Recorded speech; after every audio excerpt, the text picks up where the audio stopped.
et de vous pousser à utiliser des gouttelettes un peu plus grosses pour essayer d'en faire moins. Et travailler aussi sur les ventilations pour aller moins haut, parce que quand on va moins haut, alors évidemment il faut couvrir la végétation, on est bien d'accord, mais quand on va trop haut, on gaspille à la fois toute son énergie, et puis la gouttelette elle s'en va, elle part en dérive rapidement. Je vous donnerai tout à l'heure en salle des durées de vie de gouttelettes en fonction des températures, du diamètre et de l'hygrométrie. Voilà. Ces trois phénomènes qui sont importants, quoi. Voilà. Alors, tout à l'heure on a fait des réglages. Donc là l'appareil il est équipé de 2 jeux de bus, des ATR et des TVI de chez Albus. Donc ATR c'est la petite goutte, c'est celle que vous avez le plus sur vos pluvées aujourd'hui, que ça soit sur l'Atom qui est là ou sur celui-là. Là actuellement je suis en TVI mais de l'autre côté chez les ATR.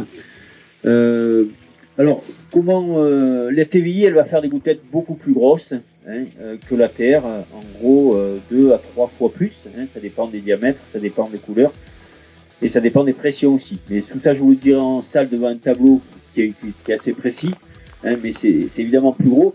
Donc visuellement ça se voit moins et je suis agriculteur comme vous et quand on ne voit pas, on n'aime pas quoi. On n'aime pas parce que quand on ne voit pas des petites gouttes fines qui vont partout, on se dit on fait pas du bon boulot. De chaque côté. Alors on va faire un passage avec des TVI et un passage avec des ATR. Des deux côtés. Des deux côtés, ouais. Okay. Et maintenant, on est passé sur des bus d'antidérive à la forme de nouvelle génération, qui sont beaucoup plus courtes, qui démarrent à des pressions beaucoup plus basses. Des herbages, c'est intéressant, une barre de vue, le bas. Donc c'est la CVI de chez Albus et l'IDK de chez Lechley. Et c'est celle-là que je vous conseille de monter, l'IDK, à la place de la TVI, parce qu'elle est un peu moins grosse que la TVI et un peu plus grosse que la TR. C'est-à-dire entre 100 et 500, on est à 300, 250, 300 microns de diamètre moyen avec ce type de bus. Donc on se rapproche d'une pulvérisation qui est moins grosse que de la TVI et plus grosse que de la TR.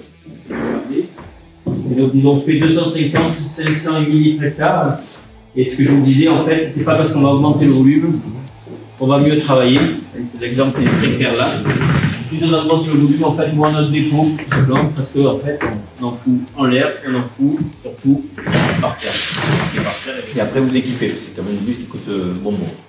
Moi, je prends en laisser quelques-unes à certains de vous, si vous voulez. Je vous en donne 3 ou 3 chacun, vous les montez.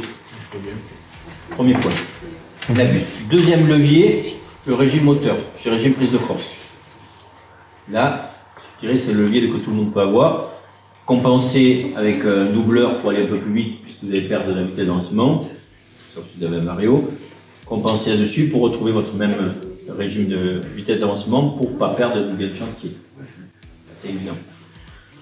Troisième levier, c'est la vitesse de turbine. Privilégier les premières vitesses, c'est clair.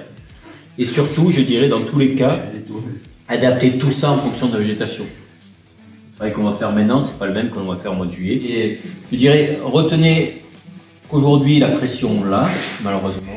Il faut qu'on évolue. Il y a des choses qui ne coûteront pas très cher pour pouvoir permettre d'évoluer. Le régime prise de force, ça coûte pas cher. La première vitesse, ça coûte pas cher. Changer les bus, ça coûte un peu plus cher, mais aujourd'hui, on est quand même un peu obligé de voir les choses différemment. Et je dirais, et vraiment adapter ça en fonction de vos végétations, vos hauteurs d'arbres, etc., etc. Mais c'est un levier qui, globalement, est sur les volumes hectares, là aussi. Tout ce que vous allez mettre en trop, ça se retrouvera là. Peut-être ça se retrouvera plus là-haut parce que vous aurez amélioré la partie haute. Mais si vous pulvérisez trop de flotte et qu'on la retrouve par terre, c'est pas bon ni pour vos sols, ni pour surtout qu'on va être amené à utiliser des cuivres, des trucs comme ça. C'est pas anodin pour tous ces produits-là. Saturer les sols en cuivre, c'est jamais positif. Donc voilà, donc les volumes hectares aussi, 500 litres hectares, honnêtement, ça suffit largement. Et ceux qui ont du matériel un peu performant, vous pouvez même viser plus bas. Le vent ne sera pas un ennemi avec la buse anti-dérive, au contraire. Elle va tenir beaucoup mieux au vent. Donc ça c'est vraiment important. Dernier point aussi, température hygrométrie. J'ai oublié de vous en dire un mot. Ça, on ne fait pas assez attention. Si vous allez travailler, que votre feuille elle est trempée avec la goutte qui fend, ce n'est pas la peine de rentrer dans la parcelle. En vigne, en 2018, vous avez pris comme nous, on avait pris plein la gueule. Tous ceux qui ont travaillé sur des vignes, parce que je ne sais pas comment est le temps d'ici, mais chez nous, il pleuvait tous les jours, à 4 h du soir, 4-5 heures. C'était trempé jusqu'à 11 h le lendemain matin, quand j'ai trempé 95% de volumétrie, jusqu'au matin 11 h, et on avait les fenêtres de 11 h à 4 h. Et ça recommençait, et ça jouait pas mal. Tous ceux qui ont travaillé de 6 h du matin à 11 h, ils ont perdu toute leur récolte. Ceux qui ont travaillé de 11 h à 4 h, ils ont mangé. Un petit bémol en viti, vous êtes pas mal en viti à voir des vignes? Oui.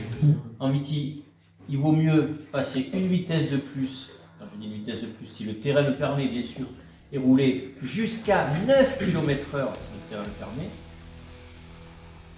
et passer tous les 2 rangs, que passer tous les 4 rangs à 4 km/h. Ça c'est garanti.